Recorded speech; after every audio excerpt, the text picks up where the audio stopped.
राधे राधे, जय श्री कृष्णा। मैं सीमा सिंह बड़ों को चरण स्पर्श, छोटों को प्यार और बराबर वालों को नमस्कार करती हूँ। अब हम चातुर्मास के महात्म्य का 25वां अध्याय सुनेंगे। अब तक हमने 24 अध्याय सुने हैं। आप सभी के ऊपर भगवान महादेव और माता पार्वती जी का आशीर्वाद इसी तरह बना रहे। आइए अब हम चातुर्मास के महात्म्य का 25वां अध्याय सुनते हैं।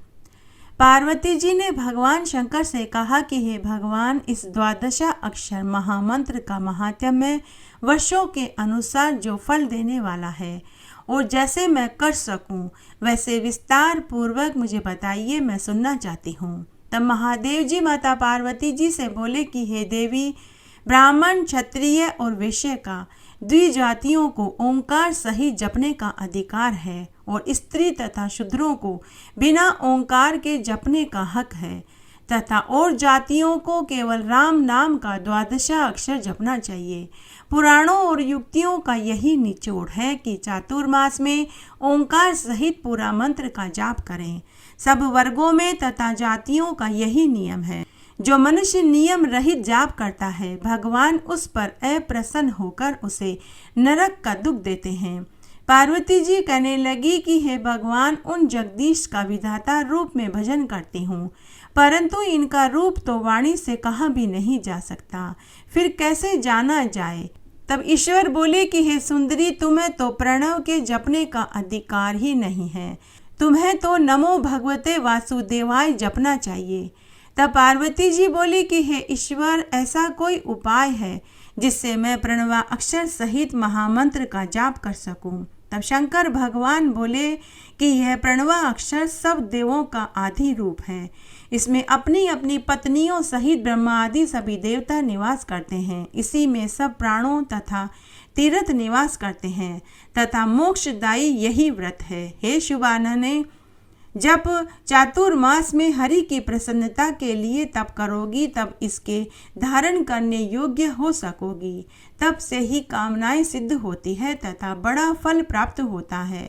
तप से ही सब कुछ मिलता है। यह तप मनुष्यों को सुलभ भी है। तप से यश, अटल सौभाग्य, क्षमा, सत्य आदि गुण प्राप्त होते हैं, परंतु तप करना इतना कठिन है। जब जाप तप बढ़ जाता है, तब हरि में भक्ति पैदा हो जाती है। बिना भक्ति के तप हानिकारक है। मनुष्य के शरीर में तब तक तप की शक्ति रहती है जब तक विष्णु भगवान का नाम स्मरण रहता है, क्योंकि नाम से पापी भी पवित्र हो जाते हैं। जैसे दीपक के जलने पर अंधेरा नष्ट हो जाता है, वैसे ही भगवान की कथा से पाप क्षीण हो जाते हैं। इसलिए हे पार्वती, भगवान के शयन करने पर तपस्या कर और चातुर्मास में प्रणव सहित महामंत्र का जाप कर। शुद्ध हृदय से इसी मंत्र राज का जप कर। इससे भगवान प्रसन्न होकर तुम्हें अखंडित ब्रह्म रूप परम ज्ञान प्रदान करेंगे। करोड़ों कल्पों तक यदि कोई इस प्रणव सहित मंत्र राज का जपने वाला भी इस परम ज्ञान को प्राप्त नहीं हो सकता। ऐसा कहने पर पार्वती चातुर्मास आने पर हिमाचल की चोटी पर तपस्या करने के लिए चली गई।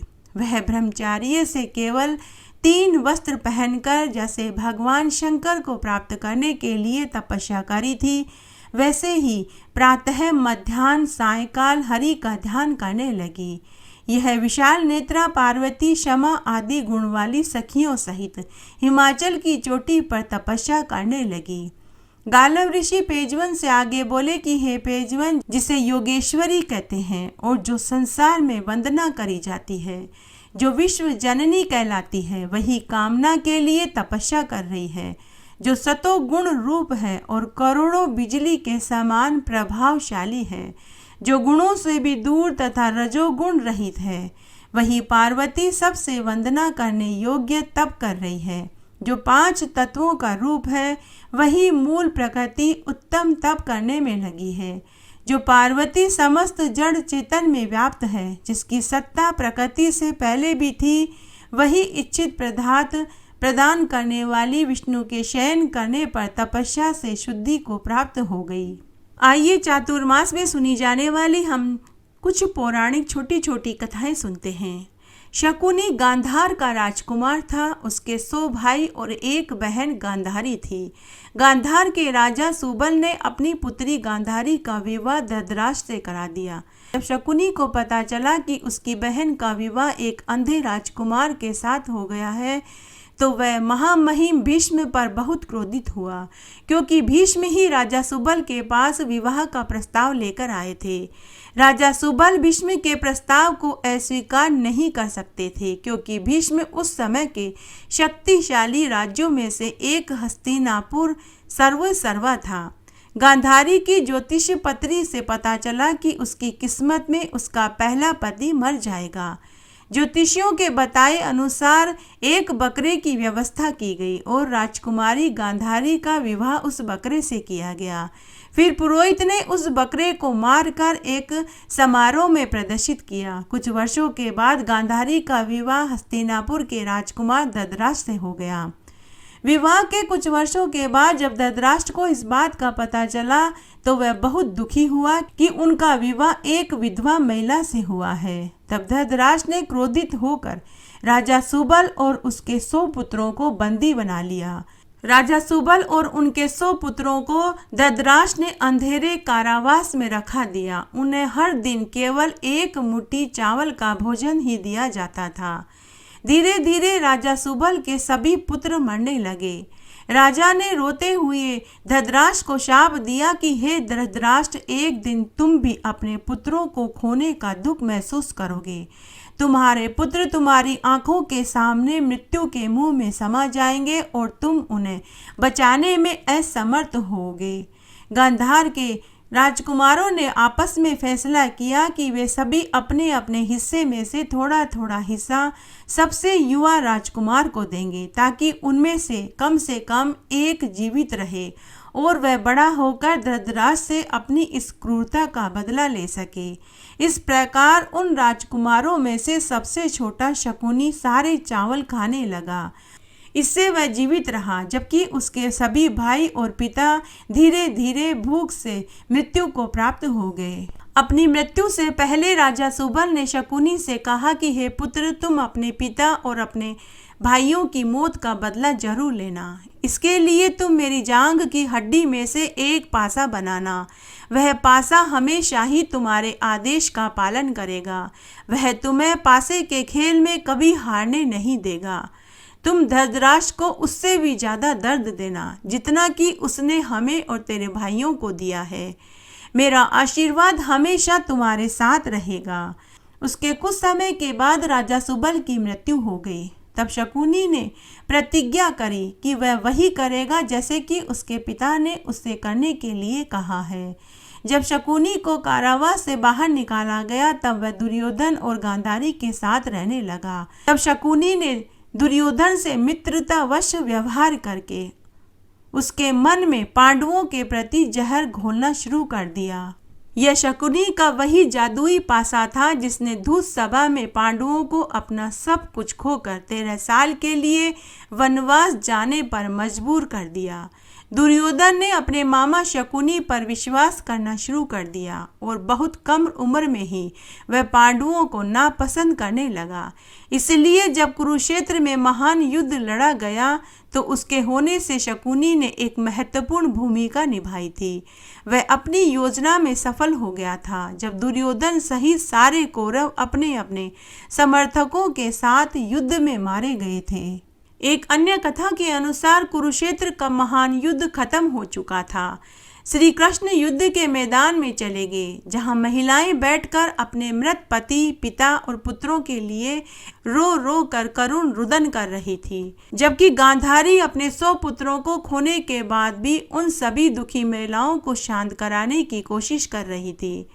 वह जब शब्दों से महिलाओं को सांत्वना देने में समर्थ हो गई, तो कृष्ण उनके पास चले गए और उनके सामने सम्मान से झुककर प्रणाम किया। रानी गांधारी ने जब कृष्ण को देखा, तो उन्होंने कहा कि आप मेरे पुत्रों की मृत्यु का कारण हैं। आप युद्ध को रोक सकते थे, लेकिन आपने ऐसा नहीं किया। परिणाम स्वरूप कौरवों का सफाया हो गया। मैं तुम्हें शाप देती हूँ कि आपको भी एक पशु की तरह मृत्यु मिले और आपका कुल आपस में लड़कर नष्ट हो जाए।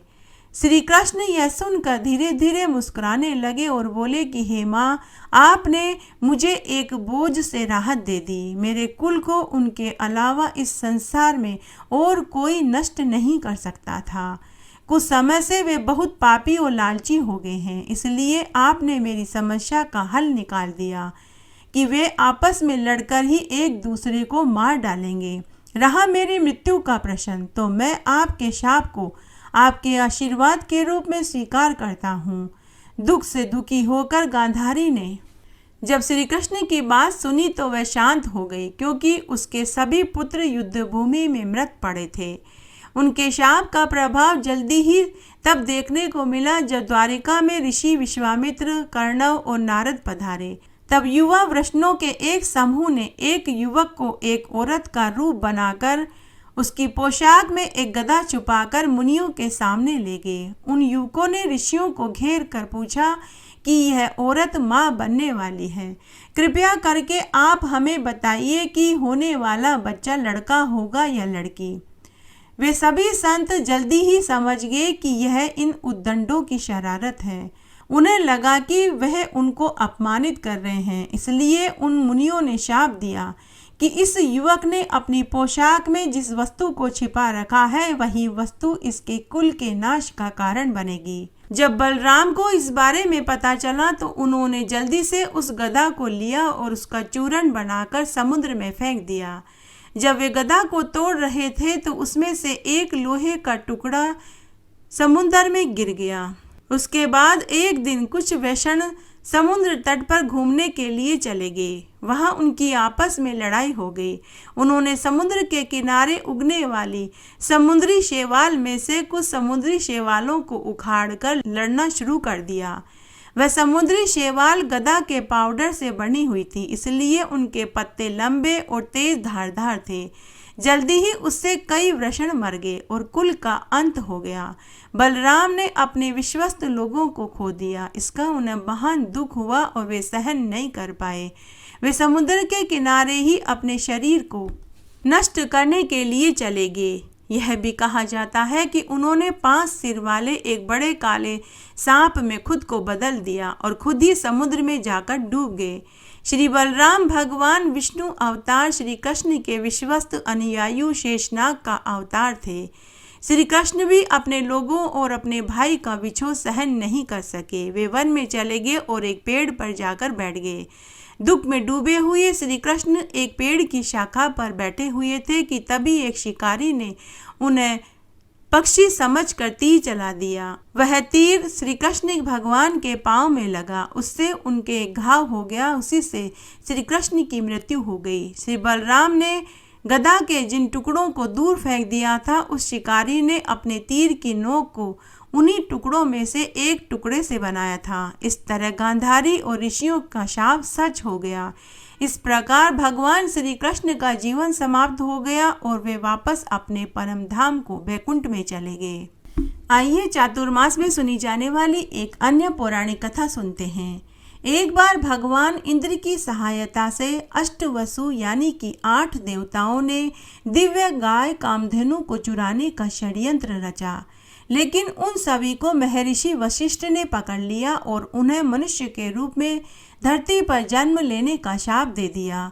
यह सुनकर 8 देवता वशिष्ठ मुनि से क्षमा मांगने लगे। यह सुनकर महर्षि वशिष्ठ ने कहा कि मैं अपना शाप तो वापस नहीं ले सकता, लेकिन आप सभी में से 7 मनुष्य जीवन में ज़्यादा समय नहीं गुजार पाएंगे, क्योंकि जैसे ही आपका जन्म होगा वैसे ही आपकी माँ आपको मार डालेगी। लेकिन हे प्रभास, क्योंकि आपने इन सभी देवताओं को कामधेनु गाय को चुराने के लिए उकसाया था, इसलिए आपको मनुष्य के रूप में पृथ्वी पर लंबे समय तक रहना होगा। शाप की वजह से 8 देवताओं का जन्म देवी गंगा और हस्तिनापुर के राजा शांतनु के घर हुआ। एक बार जब महाराज शांतनु शिकार की तलाश में घोड़े पर सवार होकर गंगा के किनारे से गुजर रहे थे तो उन्होंने एक बहुत सुंदर महिला को देखा। महिला की खूबसूरती से प्रभावित शांतनु ने उससे पूछा कि आप कौन हैं। महिला ने जवाब दिया कि मैं गंगा हूँ। राजा ने गंगा से विवाह का प्रस्ताव रखा तो गंगा ने कहा कि मैं आपसे विवाह तभी करूंगी जब आप मेरी शर्तों को मानेंगे। राजा उसकी शर्तों को मानने के लिए तैयार हो गए तो गंगा ने कहा कि आप मुझे वचन दीजिए कि मैं क्या कर रही हूँ, क्यों कर रही हूँ, आप मुझसे कभी यह कारण नहीं पूछेंगे। जब भी आपने मुझसे पूछा कि मैं ऐसा क्यों कर रही हूँ तो मैं उसी दिन आपको छोड़कर चली जाऊंगी। राजा शांतनु ने उसे वचन दे दिया। उसके बाद राजा शांतनु ने गंगा से विवाह कर लिया। विवाह के बाद बहुत दिनों तक वे खुशहाल जीवन जीते रहे। एक दिन गंगा ने एक बालक को जन्म दिया। यह देखकर राजा शांतनु बहुत खुश हुए, लेकिन एक रात्रि को गंगा ने अपने पुत्र को नदी में बहा दिया। जब राजा शांतनु ने देखा तो वे बहुत दुखी हुए। तब उन्हें गंगा को दिया हुआ वचन याद आ गया, जिसकी वजह से वे उससे कोई सवाल जवाब नहीं कर सकते थे। इस तरह गंगा को 7 बच्चे पैदा हुए और उन 7 को वह ले जाकर गंगा में बहा देती। गंगा के इस काम से राजा शांतनु बहुत उदास हो गए, लेकिन इस अजीब काम के बारे में वे उससे कुछ पूछ भी नहीं सकते थे। इस तरह गंगा ने एक एक करके 7 पुत्रों को नदी में डुबो दिया। एक दिन जब गंगा अपने 8वें पुत्र को लेकर नदी की ओर जा रही थी तो राजा शांतनु से रहा नहीं गया और वे गंगा के पीछा करते हुए नदी के किनारे तक पहुंच गए। जैसे ही गंगा अपने 8वें पुत्र को नदी में डुबोना चाह रही थी तो राजा शांतनु ने उसे रोक दिया और कहा कि मेरे पुत्र को मत बहाओ। मैं बहुत समय तक चुप रहा, लेकिन अब मैं शांत नहीं रह सकता। तुमने मेरे एक एक करके 7 पुत्रों को नदी में बहा दिया। तब गंगा ने कहा कि हे राजन, मैंने अपने जिन 7 पुत्रों को मारा था वे सभी देवता थे और वे महर्षि वशिष्ठ द्वारा शापित थे। मैंने उन्हें इसलिए मारा ताकि वो अपने शाप से मुक्त हो सके, लेकिन आपने अपना दिया हुआ वचन तोड़ा है, इसलिए अब मुझे जाना होगा। मैं अपने इस पुत्र को साथ लिए जा रही हूँ। जब यह बड़ा हो जाएगा तब आपके पास सम लौट आएगा। यह कहकर गंगा बच्चे के साथ नदी में गायब हो गई। राजा शांतनु बहुत वर्षों तक दुखी होकर जीवन जीते रहे। एक दिन उन्होंने देखा कि एक सुंदर बालक नदी के किनारे खड़ा होकर तीरंदाजी का अभ्यास कर रहा था। राजा शांतनु ने उस बालक से पूछा कि पुत्र तुम कौन हो?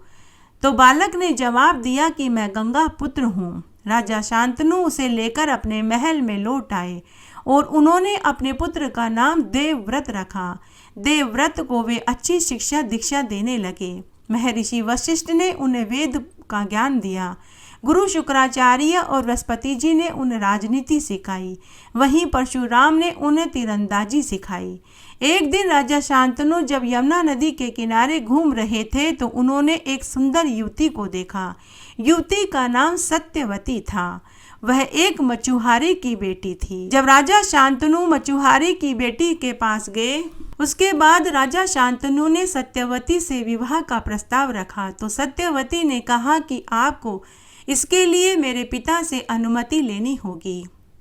उसके बाद राजा शांतनु मछुआरे के पास गए और उसकी पुत्री से विवाह करने का प्रस्ताव रखा, लेकिन मछुआरे ने कहा कि हे राजन, मेरी बेटी के पुत्र को राज सिंहासन मिलेगा अगर आप मुझे ये वचन दें कि देवव्रत आपके बाद राजा नहीं बनेगा, तभी मैं अपनी बेटी का विवाह आपके साथ करने को तैयार हूँ। शांतनु अपने बेटे देवव्रत की जिम्मेदारी ले रखी थी। शांतनु अपने पुत्र देवव्रत को राज्य का सिंहासन देना चाहते थे, इसलिए उन्होंने मछुआरे की शर्त को मानने से इनकार कर दिया। इस घटना से दुखी होकर राजा शांतनु महल में लौट आए और उदास होकर बैठ गए। जब देवव्रत ने अपने पिता राजा शांतनु को दुखी देखा तो इसका कारण उन्होंने दरबारियों और मंत्रियों से पूछा। तब उनसे पता चला कि उनके पिता सत्यवती से विवाह करना चाहते हैं, लेकिन सत्यवती के पिता ने मना कर दिया। यह सुनकर देवव्रत सत्यवती के पिता के पास पहुँचे और उनसे कहा कि मैं आपसे वादा करता हूँ कि मैं कभी राजगद्दी पर नहीं बैठूंगा।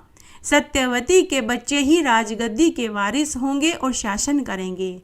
उसके बाद मछुआरे ने कहा कि अगर मेरा नाती शासन करने के योग्य नहीं हुआ तो तो देवव्रत ने कहा कि तो मैं वचन देता हूँ कि मैं उन्हें शासन करने में मदद करूँगा और जो भी राजगद्दी पर बैठेगा मैं उसकी सेवा करूँगा। तो मछुआरे ने कहा कि आप तो राजगद्दी पर नहीं बैठेंगे, लेकिन आपने कल शादी करी और आपके बच्चे हुए तो वो जरूर राजगद्दी पर बैठेंगे। इस पर देवव्रत ने कहा कि हे मछुआरे, तुम चिंता मत करो, मैं शपथ लेता हूँ कि मैं विवाह ही नहीं करूँगा, मैं आजीवन कुंवारा रहूँगा। देवव्रत के द्वारा यह शपथ लेने के बाद मछुआरा अपनी पुत्री सत्यवती का विवाह राजा शांतनु से करने को तैयार हो गए। जब राजा शांतनु ने यह सुना तो वे देवव्रत की निष्ठा देखकर मुग्ध हो गए। उन्होंने देवव्रत को इच्छा मृत्यु का वरदान देते हुए कहा कि वो जब तक चाहेंगे जीवित रहेंगे। सत्यवती के पिता को दिए हुए वचन के लिए कालांतर में लोग उन्हें भीष्म के नाम से जानने लगे। दरअसल भीष्म का शाब्दिक अर्थ कठोर शपथ होता है। महाभारत के अनुसार कुरुक्षेत्र में लड़ी जाने वाली लड़ाई के दौरान भीष्म कौरवों की सेना के सर्वोच्च सेनापति बने। आज भी उनका उदाहरण भक्ति, निष्ठा और महान बलिदान के लिए दिया जाता है। इस तरह आज हमने चातुर्मास का यह माध्यम सुना। आशा करती हूँ यह आपको जरूर पसंद आएगा। मेरे साथ बने रहने के लिए आपका धन्यवाद। आगे आने वाली कथा कहानियों के लिए भी आप इसी तरह मेरे साथ बने रहें। धन्यवाद।